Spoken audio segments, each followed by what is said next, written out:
TV viewers may be more familiar with her younger sister Stacey, but Jemma Solomon is also a star in her own right. With hundreds of thousands of followers on Instagram, the 35-year-old from Essex is not only a social media sensation, but a self-taught success in the business world, known for her bespoke label company, The Label Lady. With her debut book about to hit the shelves, she can now add author to her list of achievements, too. And no one is more grateful for the recognition than Jemma. Starring in your first magazine photo shoot might seem a daunting prospect for some people, but she takes it in her stride, joking with the glam squad about how she really should head off somewhere fancy once it's a wrap to show off her stylish makeover. It's this down-to-earth manner and good humor that have no doubt contributed to her success. Ahead of the publication of her book, Love, Lists and Labels, the mum of three says, "People always ask me how I do it. But, honestly, there's no right or wrong way. Two of my kids are at Stacey's, in the pool, and another is at a dress fitting for a skating competition. I'll go home, round them all up, make dinner and then head to the Label Lady HQ to work on some orders. You just do what you have to do." While she makes things sound easy, Jemma admits to facing several challenges along the way, including having issues with anxiety, and says that mom guilt remains a daily battle. Jemma, mother to Darcy, 10, Mila, 8, and 5-year-old Hudson, was a pediatric nurse until 2019 when she stepped down from her full-time role to take part-time shifts so she and husband Lee could save on rising childcare costs. Lee would work in the day and I took on night shifts, she says. But I'm really bad at doing nothing, so when I wasn't working, I spent all my time at home playing with a label-making machine that I'd bought for an events business, which I'd been running as a sideline to nursing.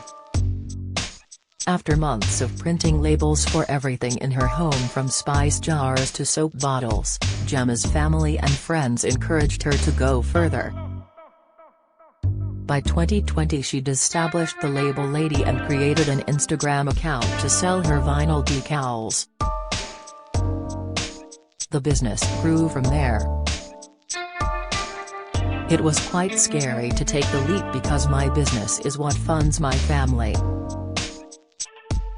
How well it's doing depends on whether or not I'm doing a good job, she says. With nursing, my paycheck was always going to be there at the end of the month. When you have a business there's a degree of uncertainty, but my dad has always been self-employed, so I grew up feeling inspired to do the same. The Label Lady now has 675,000 followers on Instagram and a website where customers can buy from a selection of labels or design their own. Stacey is a huge supporter and Lord Alan Sugar has invested in the company, while Lee is now a full-time employee.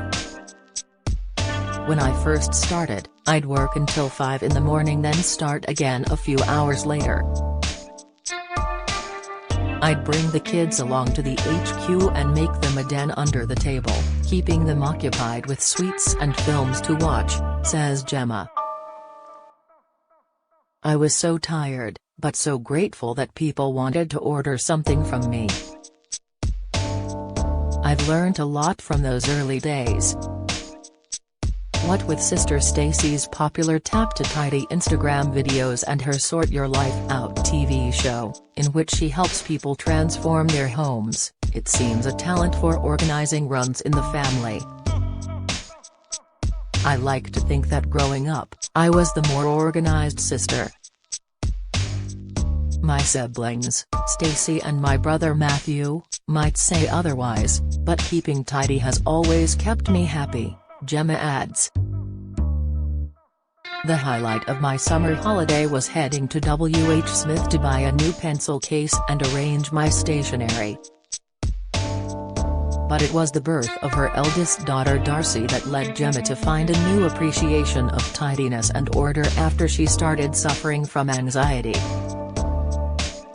She says, "I believe it was caused by the trauma of the birth, but it wasn't until much later I realized I needed professional help.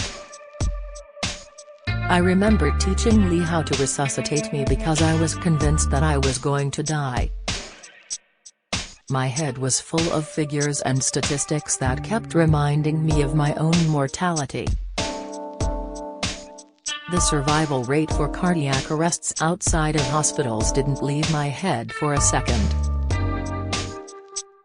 Having become a first-time mom at 24, Jemma was busy changing nappies while her friends navigated different paths.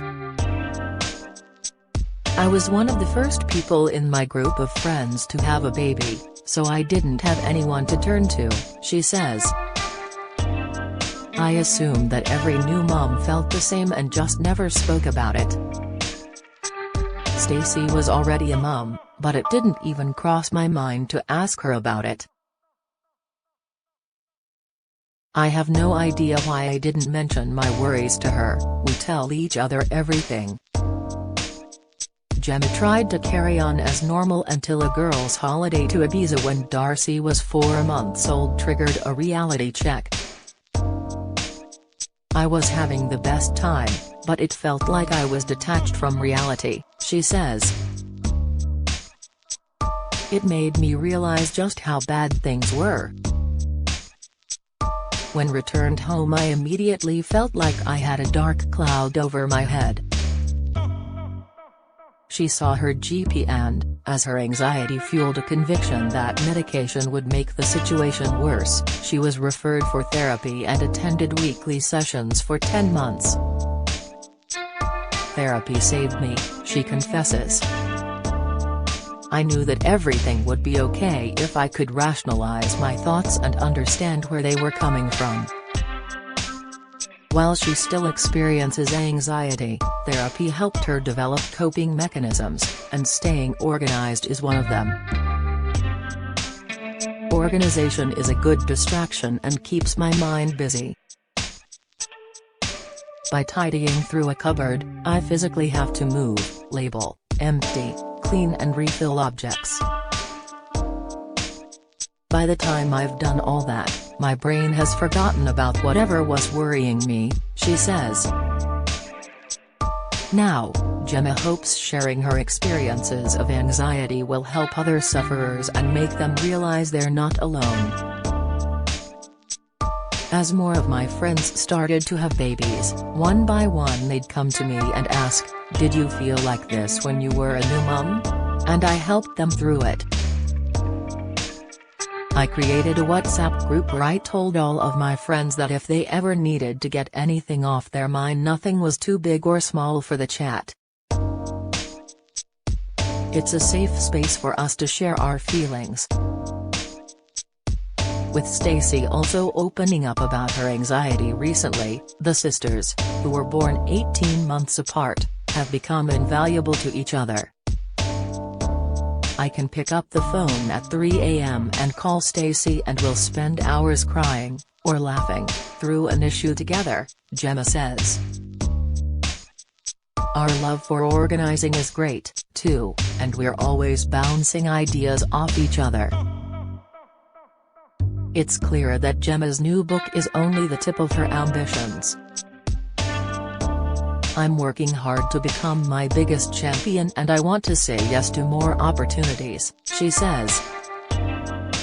"Business-wise, the cost of living crisis is tough, but I hope to keep it growing and I intend to use my platform to support other small businesses who are doing amazing things."